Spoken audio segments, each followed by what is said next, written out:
নমস্কাৰ বন্ধু বান্ধৱীসকল, মই ৰঞ্জুনে মোৰ এটা নতুন ভিডিঅ'লৈ আপোনালোকক পুনৰ স্বাগতম জনালোঁ। আজি আপোনালোকক এটা বস্তু দেখাম বুলি ভাবিছোঁ। বস্তু মানে আমাৰ বাৰীখন শাকনিডৰা আমি কেনেকৈ ওপৰত খেতি কৰিছোঁ মাছৰ কাৰ্টনত, সেইখিনি দেখাওঁ বুলি ভাবিছোঁ। ইমানো বেছি খেতি নাই, তথাপিতো যিখিনি কৰিছোঁ সেইখিনিকে আপোনালোকক দেখাওঁ বুলি ভাবিছোঁ। আচলতে মা আৰু দেউতা খুব বেছি লাগি থাকে খেতিত, আৰু সেইকাৰণে সেই বাৰীখন আপোনালোকক দেখাওঁ বুলি ভাবিছোঁ। আপোনালোকে দেখি খুব বেছি ভাল পাব। গতিকে আহকচোন আমাৰ আজি বাৰীখন চাই লওক। পোনপ্ৰথমে ইয়াৰ পৰা ষ্টাৰ্ট কৰিছোঁ। এয়া দেখিছে নহয়, এইখিনি মাটি, যিহেতু ওপৰৰ আমি চাদতে খেতি কৰিছোঁ, সেইকাৰণে ওপৰৰ মাটি মানে কাৰ্টনত উঠাবৰ কাৰণে মাটি আনিছিল, আৰু এইখিনি মাটি থাকি গ'ল। দেউতাই এনেকৈ টেকনিক কৰি ইয়াত অলপ পালেং দি থৈছে, এজোপা অমিতা হৈছে, আৰু এইফালে বিলাহী ফুলিছে, আৰু লগতে এইখিনি দেখিছে নহয়, এইখিনি ধনিয়া, আৰু আমি ঘৰৰে ধনিয়া এতিয়া খাই আছোঁ। আৰু ইয়াৰ ওচৰতে দুজোপা বিলাহী, এইকেইজোপাও ফুলিছে, এয়া দেখিছে নহয়। আৰু এইফালে দেখিছে নহয়, এইজোপা জাতিলাওজোপা পূৰা বগাইছে, কিন্তু মাছৰ কাৰ্টনত দিছে যিহেতু ইমান বেছি মানে ৰস পম পোৱা নাই। আৰু যিখিনি আৰু সাৰ দিছে আমাৰ, বিশেষকৈ গোবৰ, আৰু যিখিনি মায়ে ঘৰতে শাক পাচলি বাকলি দি, কেতিয়াবা আপোনালোকক সেইখিনিও দেখাম বাৰু ভিডিঅ' আকাৰে, মায়ে কেনেদৰে সাৰ প্ৰস্তুত কৰে। আৰু এইফালে দেখিছে নহয়, এজোপা অমিতাজোপা প্ৰায় ফুলিছে, আৰু এইফালে বিলাহীও ফুলি আছে, বিলাহী লাগিব হৈছে, যিহেতু বজাৰত এতিয়া বহুত বেছি দাম চব্জি নহয় জানো, বিলাহী প্ৰায় 80 টকাই।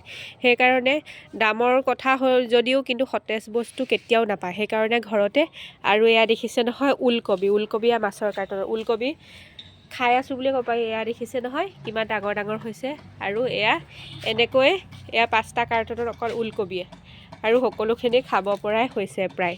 আৰু এইফালেও দেখিছে নহয়, এয়া বিলাহী এনেকৈ জেং দি দিছে, যাতে ইয়াতে ধুনীয়াকৈ বগাব পাৰে। আৰু এয়া বেঙেনা আগতে বহুত আছিলে, কিন্তু গছবোৰ যিহেতু পুৰণা হৈ যোৱাৰ কাৰণে মায়ে গছবোৰ উঠাই দিলে, আৰু বেছি পুৰণা হৈ গ'লে বেঙেনাবোৰৰ চেহেৰাও ভাল নহয়।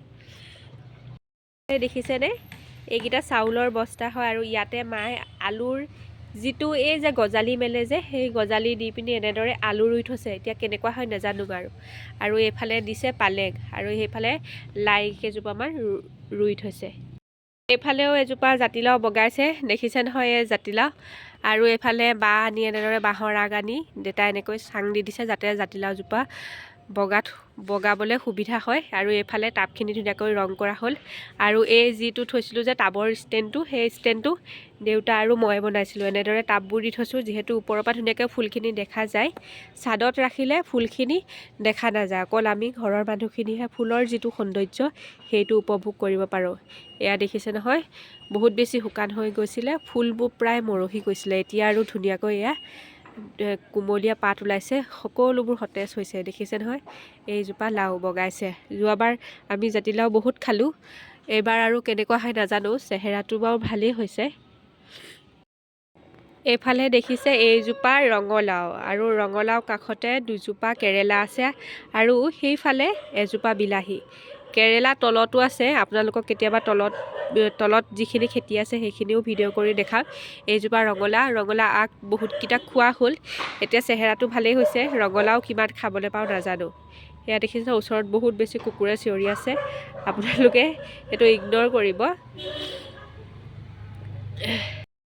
আৰু এইফালে দেখিছেনে জলকীয়াটো একেবাৰে বজাৰত জুই। কালি আনিছোঁ পোৱা 40 টকা।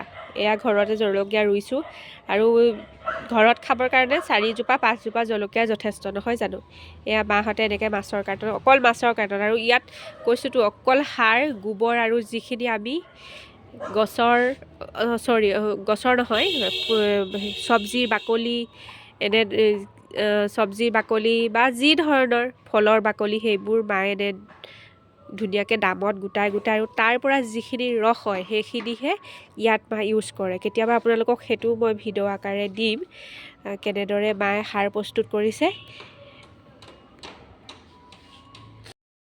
এইফালেও দুটামান ফুলৰ টাব তলতে ৰাখিছে। গতিকে ভিডিঅ'টো আজিলৈ ইমানেই। যদি আপোনালোকে ভাল পালে আপোনালোকে কমেণ্ট কৰিব। যিয়ে নহওক, বেচিবলৈ নহ'লেও ঘৰতে খাবলৈ হ'লেও চব্জি সেয়াই যথেষ্ট নহয় জানো। বজাৰৰ জুই চাই দাম, আপুনি সতেজ বস্তু একো খাবলৈ নাপায়, সকলোবোৰ ভেজাল। কিয়নো আজিকালি প্ৰায় চব ৰাসায়নিক সাৰ ব্যৱহাৰ কৰি বনোৱা ঔষধ, আৰু সেইকাৰণে আজিকালি প্ৰায় মানুহৰ দেহবোৰো ভেজাল নিচিনা হৈ গৈছে। গতিকে যিয়ে নহওক ঘৰতে এনেদৰে খেতি কৰিছে, আৰু খেতি মা দেউতা খুব বেছি মা দেউতা খেতিত লাগি থাকে, আৰু বহুত বেছি কৰ্মী হয় তেওঁলোক, খুবেই বেছি ভাল পায় এনেদৰে খেতি পথাৰত লাগি। কিন্তু মই এইবোৰত নালাগোঁ বাৰু, কেতিয়াবা এনেই তেওঁলোকক অকণমান সহায় কৰি দিওঁ। মা দেউতা খুব বেছি খেতিত লাগি থাকে, আৰু খেতিৰ দ্বাৰা ইমানেই। গতিকে আপোনালোকে যদি ভিডিঅ'টো চাই ভাল পালে লাইক কমেণ্ট আৰু শ্বেয়াৰ কৰি দিব।